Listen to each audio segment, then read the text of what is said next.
A legal battle with political overtones is set to reach a critical moment as a member of the controversial Irish hip-hop group Kneecap awaits a court decision on whether his terrorism charge will be dismissed. At the heart of the case is Liam hAnnaidh, known by his stage name Chara, who is accused of supporting the proscribed group Hezbollah by displaying its flag during a concert in London last year. But here's where it gets controversial. His defense team is arguing the charge should never have been brought due to a technicality involving the timeline for legal proceedings. And this is the part most people miss. This isn't just about the flag. It's about how the law is being applied and whether the police are overstepping their authority. The incident in question took place at the O2 Forum in Kentish Town in November 2023. According to prosecutors, hAnnaidh's act of waving a Hezbollah flag crossed a legal line. However, his lawyers have hit back, claiming the charge violates procedural rules. Specifically, they argue that the Attorney General did not authorize the case within the legally mandated 6-month window. Brenda Campbell KC, his barrister, pointed out in court that police informed him of the charge on May 21st. But the Attorney General's approval came after that date, rendering the case invalid. This technicality, if accepted, could see the charge thrown out entirely. But is this a legitimate legal loophole or a way to exploit bureaucratic rules to avoid accountability? The answer might hinge on how the court interprets the law.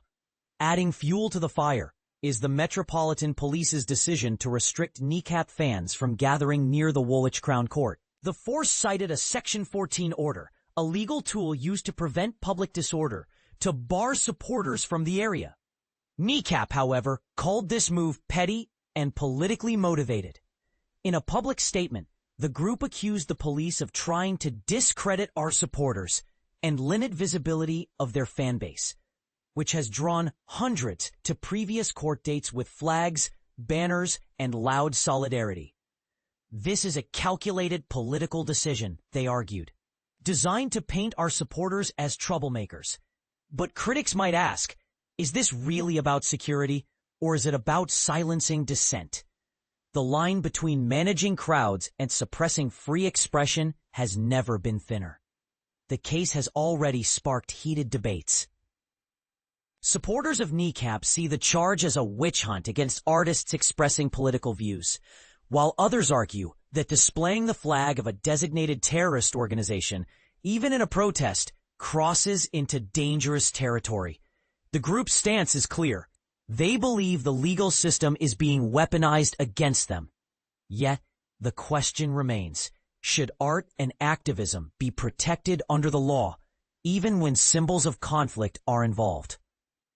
The court's ruling on jurisdiction this Friday could tip the scales. If Chief Magistrate Paul Goldspring agrees with the defense's argument, the case may collapse before it even begins. But if he sides with the prosecution, hAnnaidh, currently on unconditional bail and yet to enter a plea, could face serious consequences. As tensions rise ahead of the hearing, the world watches a case that's become a flashpoint for debates about free speech, political symbolism, and the limits of the law. And now, we'd love to hear from you. Do you think the police have overreached in this case, or are they simply enforcing the law as written? Share your thoughts in the comments below. And if you want to stay updated on this evolving story, join us on WhatsApp for real-time news from across the UK.